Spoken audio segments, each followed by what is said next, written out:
최고의 선물이라는 그런 제목으로 하나님의 말씀을 나누도록 하겠습니다.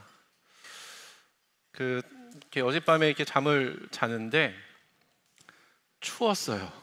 네. 그래가지고 그동안 덮고 있었던 얇은 이불을 이제 거두고 이제 두꺼운 이불을 이렇게 덮게 되는 그런 가을이 찾아온 것 같습니다. 저는 이렇게 가을이 뜻하지 않게 우리에게 맞이하게 되는 것들을 경험할 때마다 나중에 우리가 경험하게 되는 하나님의 나라의 도래도 이와 같지 않을까라는 묵상을 종종 합니다. 뜨거운 여름날을 지내다가 어느 날 갑자기 우리가 가을을 맞이하게 되는 것처럼 죄와 허물로 여러 가지 고통과 신음과 이 광야에 살다가 어느 날 하나님이 예비한 하나님의 나라를 경험하게 되는 그 날들을 저는 소망합니다. 이제 한국 고유의 명절인 추석이 한 2주 정도 이제 남은 것 같습니다. 여러분은 추석 때에 어떤 계획을 세우셨습니까? 아마 많은 분들이 국내외로 여행을 떠나는 분도 있을 것이고, 또 이제 평소에 좀 분주하게 지냈던 분들은 좀 집에서 좀 편안하게 휴식을 취하는 분들도 계실 것이며, 아마 대부분의 분들은 이런 중요한 날에 이제 부모님을 찾아뵙고 인사를 드릴 것이다라고 생각을 합니다. 그래서 명절 때가 되면은 대형 마트나 쇼핑몰에서는 부모님이나 가족들에게 드릴 선물을 대대적으로 홍보를 합니다. 과거에는 제철에 어울리는 사과나 배 같은 과일이 대세 선물이었다면, 요즘에는 선물이 좀 다양해져서 예를 들어서 이제 비타민이나 또는 오메가3, 홍삼 그런 건강식품을 사드리기도 하고, 또는 최근에 유행하는 것들은 한우 세트가 조금 유행하는 것 같아요. 그래서 어떤 마트마다 특판해서 이제 고기를 이렇게 판다라는 그런 광고를 제가 여러 번 본 적이 있습니다. 저희 가정은 저희 부모님이 스팸, 그것도 오리지널 스팸을 좋아하셔서 당근에 알람을 설정해 놓고 나온 스팸 중에 좀 저렴한 게 있으면 그것을 좀 미리 사놨다가 이제 부모님에게 선물로 이렇게 드리곤 합니다. 여러분은 명절 선물 중에 매년 부동의 1위를 차지하고 있는 선물이 있는데 그것이 무엇인지 아십니까? 늘 언제나 부동의 1위였어요. 1위를 놓친 적이 없습니다. 현금 정답입니다. 네, 돈이죠. 뭐니 해도 돈이 최고다 해서 용돈을 드리거나 직접 돈으로 좀 드리기 좀 곤란하면 상품권 같은 것들을 통해서 이제 드리곤 합니다. 한 번은 저희 아버님께서 이제 신앙을 갖게 된 후에 제가 자녀로서 부모님에게 선물을 좀 드리고 싶어서 큰 글자 성경을 사서 제가 아버지에게 선물을 이렇게 좀 드렸습니다. 아버지가 기분 좋게 받으셨어요. 그리고 성경책을 이렇게 지퍼를 열어서 뜯어보시더니 안에 이렇게 좀 찾는 거예요. 이렇게 한번 털어보기도 하고 이렇게 없나. 눈치가 아마 성경책 안에 있는 용돈을 찾은 것이 아닌가, 이제 그런 생각이 들어서 이제 그 뒤로부터는 이제 부모님 찾아뵐 때 큰 돈은 아니지만 적은 금액의 용돈을 이렇게 넣어서 드리곤 합니다. 그런데 여러분, 부모님들이 정말로 원하시는 것이 돈일까요? 부동의 1위를 지키고 있는 그 돈일까요? 과연 돈이 최고의 선물이 될 수 있을까요? 극동방송 5분 칼럼의 최장수 기록을 갖고 계신 지금은 소천하신 김우생 목사님이 극동방송에서 인터뷰를 하실 때에 아나운서가 이런 질문을 했다고 합니다. 목사님은 목회를 정말로 오래 하셨는데 그 긴 세월 동안 목회를 하시면서 가장 어려웠던 것은 무엇입니까? 목사님은 그 질문을 듣고 주저없이 이렇게 대답을 했다고 합니다. 성도들이 다툴 때입니다. 그러니까 한 교회 안에서 성도들이 싸우게 되면, 다투게 되면 목사로서 어느 편도 들어주기가 어렵기 때문에 그런 때가 가장 곤란하다라는 말씀을 하셨습니다. 여러분, 부모님도 같은 마음이 아닐까요? 그런 측면에서 우리가 명절 때 부모님께 드릴 수 있는 가장 좋은 선물은 서로 다투지 않고 화목하게 지내는 것이다라고 저는 말하고 싶습니다. 우리가 성경 말씀 에베소서 6장에 기록된 것처럼 부모가 자녀를 노엽게 하지 않고 주의 말씀으로 자녀를 잘 양육하며, 또한 자녀는 하나님의 말씀에 순종하여서 부모의 권위를 인정하여서 부모가 무엇을 말을 하든지 간에 순종을 한다면 여러분, 그 가정이 얼마나 화목한 가정이 될까요? 저는 자랄 때 저희 부모님이 서로를 아끼시고 사랑하며 서로의 권위를 존중하는 모습을 저는 지켜봤는데, 그러한 관계는 고스란히 저희 부부에게 전수가 되었고, 또한 그러한 축복은 우리의 자녀 세대까지 자연스럽게 흘러가게 되었습니다. 저희 부모님 사진 하나 준비했는데 한번 보시죠. 저희 아버지와 저희 어머니 되십니다. 그 근래에 이제 저희 아버님 생신 때에 저희 집에 초대를 해서 저희가 이제 그 생일 잔치를 벌였는데 너무 행복해 보이지 않나요? 네, 저도 그 이 사진 핸드폰에 제가 저장을 하고 제가 이렇게 가끔 쳐다보면서 이렇게 마음의 평안을 얻는 그런 사진입니다. 그런데 여러분, 이러한 웃음, 이러한 행복, 이러한 화목의 비밀이 뭘까요? 돈일까요? 그 다음 장 한번 사진 보여주시죠. 이제 그날 저는 저와 제 동생, 여동생이 하나 있는데 온 가족들이 함께 모여서 이제 같이 뭐 조촐하게 음식을 차려놓고 이제 식사하고 파티하고 이렇게 단체 사진을 찍은 그런 모습입니다. 그러니까 형제가 서로 우애하고 부부가 싸우지 않고 부모를 존귀하게 대할 때에 우리는 부모에게 이러한 최고의 선물을 줄 수 있다라는 것입니다.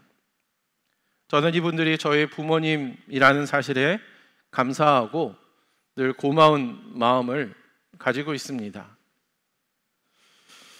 여러분, 혹시 이혼 숙녀 캠프라는 프로를 아십니까? 최근에 방송하고 있는 모 방송사에서 방송하는 프로그램인데, 이혼을 고려하는 사람들이 숙녀 기간을 통하여서 정목마의 상담을 받고 내가 계속 이혼을 할 건지 아니면 가정을 유지할 건지를 이제 이야기하는 그런 모습의 프로입니다. 그런데 거기에 등장하는 부부의 모습을 보면 부부인데, 서로 사랑해서 한 가정을 꾸린 부부인데 서로에게 해서는 막말을 하고 욕을 하고 서로를 미치고 외도하고 싸우는 그런 모습이 많이 등장을 합니다. 제가 그 모습을 보면 원수가 따로 없어요. 서로를 못 잡아먹어가지고 안달인 그런 모습들을 보게 됩니다. 그런데 제가 방송을 보면서 가장 안타까운 것은 자녀들이 그러한 모습을 지켜보고 있다는 거예요. 아빠가 엄마를 욕하고 엄마가 아빠의 목살을 잡고 막 날 죽이라고 폭력을 행사하고, 그런데 같은 공간에 있는 자녀들이 그러한 모습을 보고 듣고 있다라는 그런 것들을 생각할 때에 정말로 마음이 아팠습니다.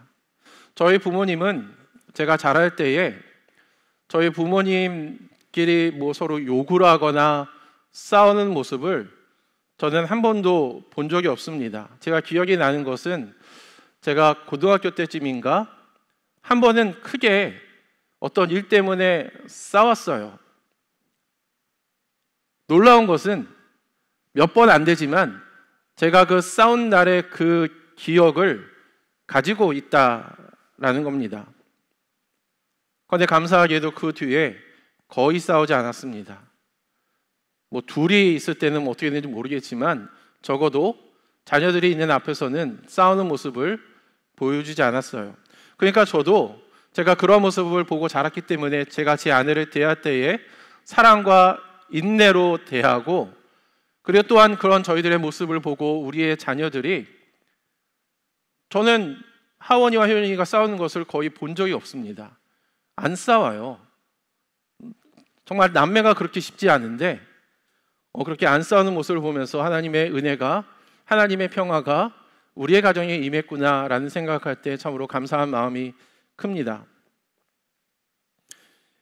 그러나 반면에 돈 때문에 여러분 부모와 자식 간에 싸우고 형제들 간에 다툼하며 질투하고 불필요한 오해가 생긴다면 돈은 최고의 선물이 아니라 최악의 선물이 될 수 있습니다. 독일에서 한 형제가 운동화 회사를 설립을 했습니다. 하지만 돈과 경영 방식 때문에 서로를 불신하게 되었고 결국 두 형제는 1948년에 회사를 쪼개기로 결정을 했습니다. 그래서 형 아디는 아디다스 공장을 세우고 동생 루돌프는 퓨마라는 회사를 설립을 하게 되죠. 이 두 회사는 독일의 그 작은 마을에서 형제끼리인데 서로 경쟁하며 싸우게 되었고, 이러한 두 형제의 갈등은 그 지역의 경쟁 구도까지 발전되었다라고 합니다. 여러분, 형제끼리 뭐 하는 짓입니까?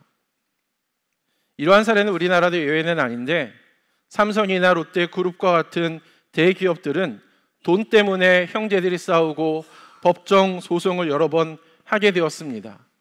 우리는 그것을 볼 때 형제들의 난이라고 하죠. 형제들끼리, 피를 나눈 형제들끼리 돈 때문에 전쟁을 하는 것입니다. 그래서 이러한 다툼은 지역의 안정성과 국가 경쟁력에도 큰 영향을 미치게 되었죠. 여러분, 이런 것들은 차치하더라도 형제들끼리 그렇게 싸우는 모습을 보는 부모의 마음은 어떠할까요? 돈은 최고의 선물이 아니라 최악의 선물이 될 수도 있습니다. 중요한 것은 여러분, 돈보다 화목한 관계입니다. 그래서 이번에 아마 여러분들이 명절 때 부모님들을 찾아뵙거나 명절 이전에 또는 명절 후에 찾아뵙는 분들이 계실 텐데요. 우리가 부모님께 인사를 할 때에 꼭 봉투에 많은 돈을 주지 않는다 하더라도, 내가 한우 세트를 내가 가지고 들고 가지 못한다 하더라도, 설사 정말로 형편이 어려워서 아무것도 가지지 못한다 하더라도 여러분, 부모님 찾아뵐 때 미리 인사드리고 웃는 얼굴로 부모님, 아빠, 엄마, 저 왔어요. 웃으면서 부부가 또 형제끼리 함께 화기애애하며 부모에게 인사를 한다면 여러분, 그것이 우리가 부모에게 줄 수 있는 최고의 선물이 아닐까요? 또한 부모도 여러분, 부모님의 입장이라면 자녀를 노엽게 하지 않도록 우리는 주의해야 될 것입니다. 잠언에 이런 말씀이 있어요. 잠언 15장 17절 말씀 우리 같이 한번 읽겠습니다. 시작. 서로 사랑하며 채소를 먹고 사는 것이 서로 미워하며 기름진 쇠고기를 먹고 사는 것보다 낫다. 잠언 17장 1절도 함께 있습니다. 시작. 마른 땅 한 조각을 먹으며 화목하게 지내는 것이 진수성찬 가득 차린 집에서 다투며 사는 것보다 낫다. 우리가 서로 다투면서 소고기를 먹는 것보다는 비록 허름한 집에 양은 냄비에 라면을 끓여 먹는다 할지라도 우리가 웃으면서 화목한 가운데 라면을 끓여 먹는 것이 소고기를 먹는 것보다 훨씬 낫다라는 얘기예요. 여러분, 공감이 되지 않습니까? 제가 여러분에게 질문을 합니다. 이제 명절을 앞에 두고 있는데요, 혹시 다툼 가운데 있지는 않으십니까? 여러분의 부부관계는 안녕하십니까? 형제들끼리 말다툼한 후에 화해는 하셨습니까? 예수님은 마태복음 5장에서 내가 제단에 제물을 드리려고 하다가 내 형제나 자매가 내게 어떤 원한을 품고 있다는 것이 생각이 나거든 그 제물을 제단 앞에 놓아두고 먼저 가서 내 형제나 자매와 화해하고 그 다음에 제물을 드리라 라고 말을 했습니다. 하나님이 기뻐하시는 예배는 뭔가 화려하고 대단한 예배를 하나님이 기뻐하시는 것이 아니라 우리가 주 안에서 서로를 용서하고 사랑하고 서로를 섬기는 그런 예배를 하나님이 기뻐하신다는 거예요. 여러분, 부모님도 그러한 만남, 그러한 명절을 기다리고 있지 않을까요? 형제끼리 서로 화해하고 하나가 되어서 반가운 얼굴로 부모님에게 인사드리는 그 모습을 우리의 부모님들이 기다리지 않을까요?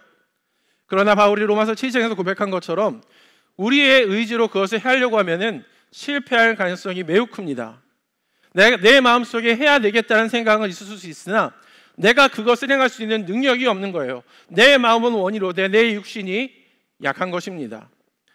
우리 로마서 7장 19절부터 24절까지인데 우리 한 절씩 교독하도록 하겠습니다. 제가 먼저 읽습니다. 나는 내가 원하는 선한 일은 하지 않고 도리어 원하지 않는 악한 일을 합니다.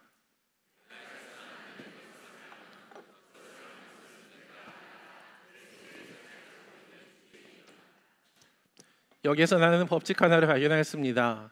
곧 나는 선을 행하려고 하는데 그러한 나에게 악이 붙어 있다는 것입니다. 내 지체에는 다른 법이 있어서 내 마음의 법과 맞서서 싸우며 내 지체에 있는 죄의 법에 나를 포로로 만드는 것입니다. 함께 했습니다. 나는 비참한 사람입니다. 누가 이 죽음의 물에서 나를 건져 주겠습니까? 이 본문에 보면 우리의 관계를 파괴하는 것은 악입니다. 여러분이 의식하는지 모르겠지만 우리 안에 악이 달라붙어 있다라는 거예요.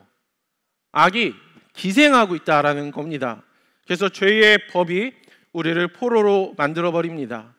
그래서 우리의 연약함, 우리의 비참한 현실을 우리는 이러한 것들을 인식하고 우리의 죄 때문에 죽으시고 부활하신 예수 그리스도를 바라볼 수 있어야 됩니다. 내 힘으로는 이 파괴된 관계, 어색한 관계를 해결할 수 없으니 이런 것들이 죄의 문제 때문이라면 이 죄 때문에 십자가에서 죽으시고 부활하신 예수 그리스도를 의지하여서 우리가 하나님 앞으로 나아가야 된다는 거예요. 우리는 할 수 없지만 주님은 우리의 깨어진 관계를 화목한 관계로 회복시킬 수 있음을 여러분 믿으시기 바랍니다. 이제 추석이 정말 얼마 남지 않았습니다. 혹시 누군가와 싸우거나 다툰 것이 기억이 난다면 여러분 복음의 능력을 붙잡고 먼저 기도하는 가운데 크리스찬인 여러분이 먼저 그분에게 연락을 하여서 용서를 구하기 바랍니다. 내가 특별히 잘못해서 용서를 구하는 것이 아니라 이 어색하고 틀어진 관계를 회복하기 위하여서 예수 그리스도의 이름으로 여러분 전화를 거시고 만나고 화해의 메시지를 청하기 바랍니다. 그리고 우리의 힘으로 할 수 없는 영역들이 있으니 먼저는 나의 죄가 있다면 그런 것들을 회개하고 성령님께 내 마음의 상태, 내 마음의 어려운 것들을 다 내려놓고 하나님께 맡기고 하나님이 해결해 줄 수 있도록 요청하기를 여러분 구하시기 바랍니다. 마태복음 7장 7절에 보면은 구하라 그리하면 너에게 주실 것이요 찾으라 그리하면 찾아낼 것이요 문을 두드리라 그리하면 너에게 열릴 것이다라고 했습니다. 하나님 말씀을 여러분 믿고 틀어진 관계 가운데 있다면 우리가 명절을 맞이하기 전에 그 사람에게 연락을 하여서 정말로 그 틀어진 관계를 회복하도록 여러분 노력하십시오. 그런데 기도했는데 여전히 관계가 해결되지 않고 있다면 그것은 하나님이 정한 타이밍이 아닐 수 있습니다. 그것은 여러분의 책임 밖의 일이 될 수가 있겠죠. 그러나 우리가 성령님의 인도하신 가운데 순종을 한다면 우리는 하나님의 섭리 가운데 주님이 일하시는 모습을 우리는 경험하게 될 것입니다. 여러분 혹시 지금 여러분의 마음속에 이 말씀을 들을 때에 누군가가 생각이 난다면 여러분 그 사람을 위해서 기도하십시오. 그 사람의 마음을 하나님께서 만져달라고, 하나님 제 마음을 만져달라고 여러분 기도하십시오. 그리고 기도하는 가운데 복음의 능력을 의지하면서 화해의 메시지를 먼저 구하시기 바랍니다. 하나님은 그러한 예배를 기뻐하시고 부모님도 그러한 만남을 기대하고 있을 것입니다. 최고의 선물은 돈이 아니라 주 안에서 누리는 화목한 관계임을 여러분 믿으시기 바랍니다. 저는 두 번째 좀 이야기를 드리고 싶은데요. 이제 사람이 있는 데가 얼마 남지 않았기 때문에 이와 관련된 이야기를 하고자 합니다. 저희 교회는 작년에 1부와 2부 예배 때에 담임 목사님께서 성공의 허망한 사다리 앞에서라는 제목으로 복음을 전하셨고, 3부 때에는 박지연 소장을 저희가 초청해서 소통과 관계의 비밀이라는 강의를 들었습니다. 여러분 기억이 나시나요? 그때 1부부터 3부까지 저희가 오신 분들을 저희가 통계를 세봤을 때에 약 100명에 가까운 분들이 저희 교회를 방문해 주셨고, 또한 그날 사람 있는 데이를 통해서 실제로 저희 교회에 정착한 분들이 여러 명 있습니다. 할렐루야, 주님의 이름을 찬양합니다. 그리고 저는 올해에도 이러한 기적, 이러한 하나님의 은혜가 우리 가운데 일어나기를 소망하는 그런 마음들이 있습니다. 여러분 아마 광고를 통해서 알다시피 올해에는 우리가 누구를 초대하죠? 악뮤 아버지를 저희가 초대를 합니다. 저희 부부가 이제 휴가를 맞아서 마침 제 아들 태소식이 저희 휴가와 어떻게 좀 잘 맞다 보니까 휴가 기간을 통하여서 이제 저희 아들 태소식에 저희가 갔다 왔습니다. 아마 예전 같았으면 저희 부부가 이제 운전을 했을 텐데 이제는 딸아이가 좀 운전을 잘해서 딸아이에게 맡기고 저는 뒤에서 잠을 자고 이제 그러고 있었어요. 일정이 이제 저희 강원도 인제에 갔다가 바로 돌아오기 좀 아쉬움이 있어서 속초로 건너가서 속초를 찍고 돌아오는 일정이었습니다. 그런데 딸아이가 이런 장시간 운전하는 게 좀 피곤했든지 집으로 돌아오는 그 과정에서 옆에 조수석에 앉아있던 제 아내한테 엄마 악뮤 음악을 좀 틀어줘 라고 이야기를 하더라고요. 그래서 애엄마가 이제 스마트폰에서 악뮤 음악을 검색했는데 장례 예식이라는 그 곡을 이제 틀어주게 되었습니다. 그런데 제가 그 곡을 이렇게 들어보니까 그 내용이 상당히 복음적이었어요. 제목이 장례 희망입니다. 장례라는 것은 우리가 장례식에 갖다 쓰는 그 장례인데 나의 장례, 나의 죽음의 그 순간을 내가 희망한다. 그러니까 믿는 사람들이 죽음의 순간을 맞이했을 때 우리가 맞이하고 있는 상황을 그의 상상력, 성경에 기초한 상상을 통하여서 음악을 만들었는데 굉장히 그 음악이 좋았어요. 그래서 저는 제가 준비한 영상이 있는데 먼저 영상을 좀 보시고 또 설교를 이어가도록 하겠습니다. 천국이라는 그 무대에서 춤추며 뛰는 이찬혁 군의 그 모습을 볼 때 저는 하나님의 언약궤가 왔을 때의 그 모습을 보고 춤추는 다윗의 모습이 저는 생각이 났습니다. 여러분 어느 날 우리가 눈을 감게 되었을 때 우리의 이 땅에서의 마지막 순간을 맞이했을 때 그리고 다시 그 감았던 눈을 뜨게 될 때 그 노래 가사처럼 천국에서 자신의 몸집보다 서너 배가 큰 사자와 친구가 되고 자신이 좋아하는 음식들을 먹고 꿈의 왕국에서 보고 싶은 사람들을 다 보게 된다면 여러분 그것이야말로 최고의 선물이 아닐까요? 하나님은 아까 우리가 불렀던 그 찬양의 내용처럼 영원한 교제로 우리를 초대하십니다. 요한계시록 14장 13절에 기록된 내용처럼 주님 안에서 죽은 자들은 복이 있습니다.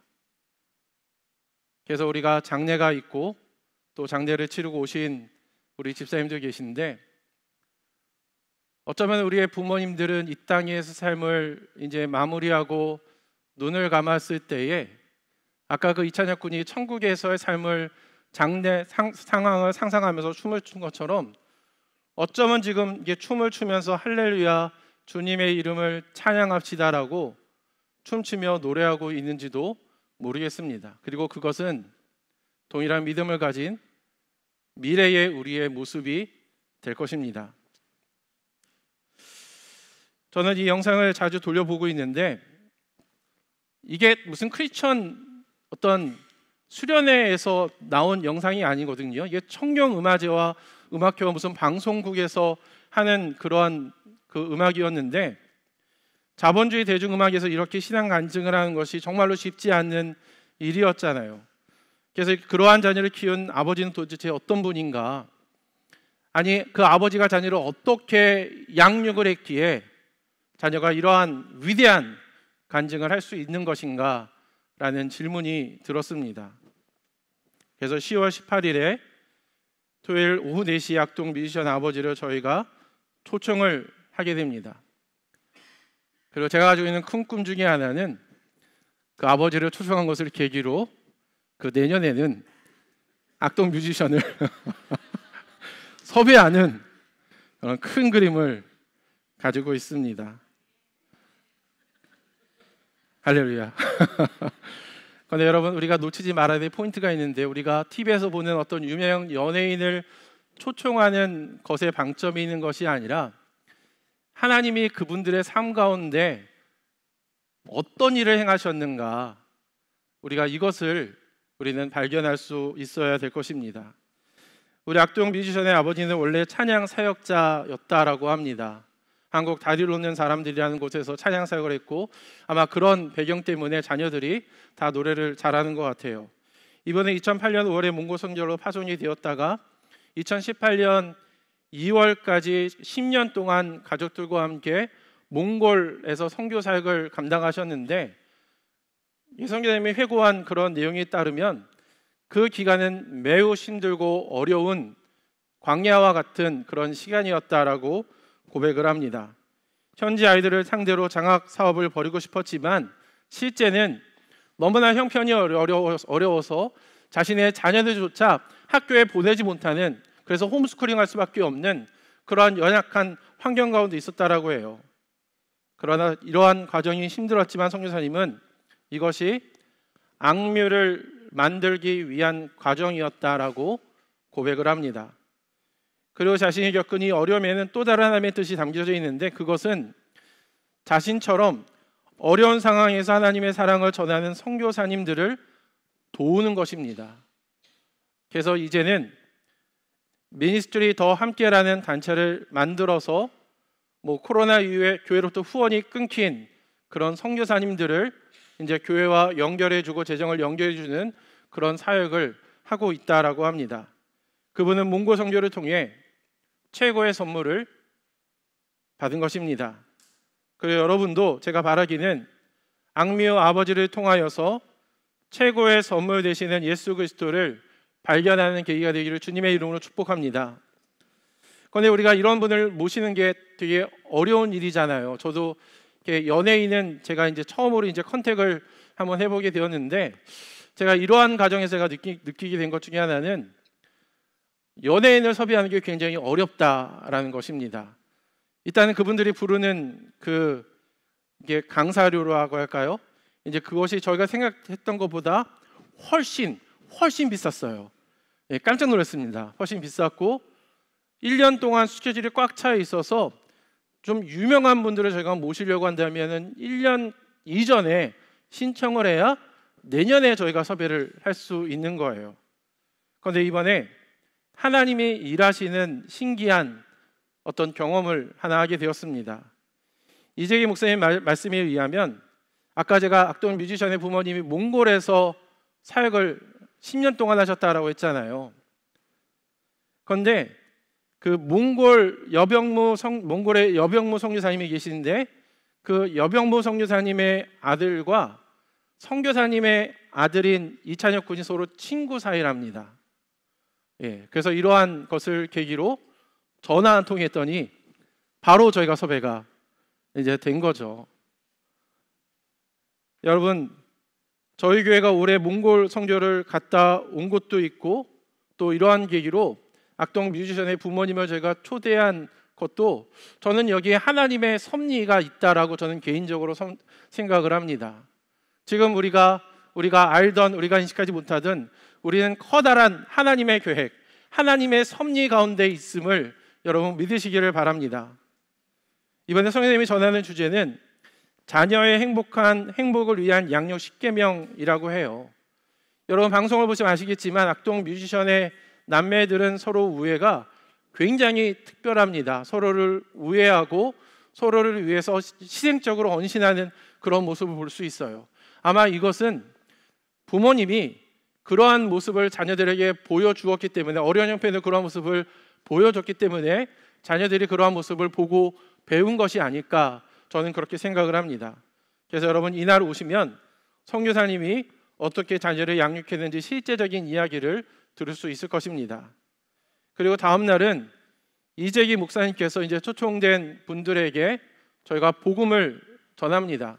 오늘 우리가 사랑 믿는 데이 때에 뭐 여러 가지 선물을 준비할 수 있어요. 뭐 수건이나 우성이나 과일청이나 이런 것들을 만들어서 우리가 줄 수 있지만, 여러분 교회가 우리가 믿지 않는 분들에게 줄 수 있는 최고의 선물은 예수 그리스도의 십자가 복음임을 여러분 믿으시기 바랍니다. 그래서 우리는 이 복음을 선물해 드리려고 합니다. 어제 저희 교회 이제 NCD에서 수석 코치로 활동하시는 이희도 목사님이 오셔서 뭐 이런저런 좋은 이야기를 많이 해주셨는데요. 제가 기억이 남는 이야기가 하나 있습니다. 그것은 우리가 6명에게 초청을 하면 그 6명 중에 한 사람이 교회에 연결이 되고, 또 6명의 사람이 교회와 연결돼서 교회에 오게 된다면 그 중에 한 사람만이 교회와 연결돼서 교회에 정착하게 된다는 것입니다. 여러분, 그렇다면 우리가 전도했을 때에 몇 명을 전도해야 한 명의 사람이 교회에 정착할 수 있을까요? 36명을 저희가 초청을 해야 그 중에 한 사람이 통계적으로 교회에 정착을 한다라고 합니다. 어떤 분들이 이러한 수치 때문에 너무 힘든 거 아니야? 한 명 데려오기 너무 힘든데 너무 어려운 거 아니야? 라고 생각할 수 있어요. 여러분, 그래서 우리가 해야 되는 게 뭐냐면, 우리가 그분들을 위해서 기도하는 일을 오늘부터 해야 된다라는 것입니다. 우리의 계획과 우리의 인맥과 우리의 힘으로는 우리가 이 일을 할 수 없으니 먼저는 하나님한테, 하나님, 우리가 이러한 사랑 믿는 데이라는 카이로스라는 그런 시간 속에서 우리가 한 사람을 구원코자 이러한 축제를 하는데, 하나님, 우리가 전도할 사람, 우리가 초대할 사람의 마음을 생각나게 해주세요라고 여러분 기도하십시오. 그리고 부서와 목장이 만날 때마다 우리가 누구를 놓고 기도하고 있는지에 대해서 우리가 그러한 목록을 받고 우리가 모일 때마다 여러분 그분들을 위해서 기도하시면 하나님이 놀라운 일을 행하실 줄 저는 믿습니다. 어제 강사님이 또 다른 하나 이야기를 하셨는데, 이분들을 위해서 하루에 7분 이상 기도하라라는 말씀을 하셨어요. 하루에 몇 분 하라고요? 7분. 그런데 이런 말을 한 다음에 하신 말이, 여러분은 나에게 속은 거라고. 중요한 것은 7분이 아니라고. 뭐 1분을 하든 뭐 1시간 하든 30분 하든 이 시간이 중요한 게 아니라 정말로 중요한 것은 매일 기도하는 것이 중요하다라는 말씀을 했습니다. 여러분, 우리가 기도하면 하나님이 우리의 마음속에 어떤 사람을 생각나게 하실 것입니다. 여러분, 그런데 우리가 매일 기도한다면 하나님이 얼마나 더 위대한 일을 우리를 통하여서 이루실까요? 그런데 여기서 끝나는 것이 아니라 하나님께서 우리가 매일 기도할 때 우리에게 어떤 마음을 주신다면, 성령이 어떤 감동을 주신다면, 내 상식과 내 이성과 내 경험을 뛰어넘는다 할지라도 여러분 그 성령님의 음성이 여러분이 순종하신다면, 순종하는 여러분을 통하여서 구원을 이루는 하나님의 역사를 하나님은 이루신다라는 것입니다. 제가 오늘 설교를 통해 전하고자 하는 메시지는 분명합니다. 이제 추석 연휴와 사랑 믿는 데이가 얼마 남지 않았습니다. 이번 추석 명절과 사랑 믿는 데이를 통하여서 최고의 선물 되시는 예수 그리스도를 가족과 이웃에게 전하는 저와 여러분 되기를 주님의 이름으로 축복합니다. 주님이 우리의 평화가 되십니다. 이 시간 함께 찬양하도록 하겠습니다.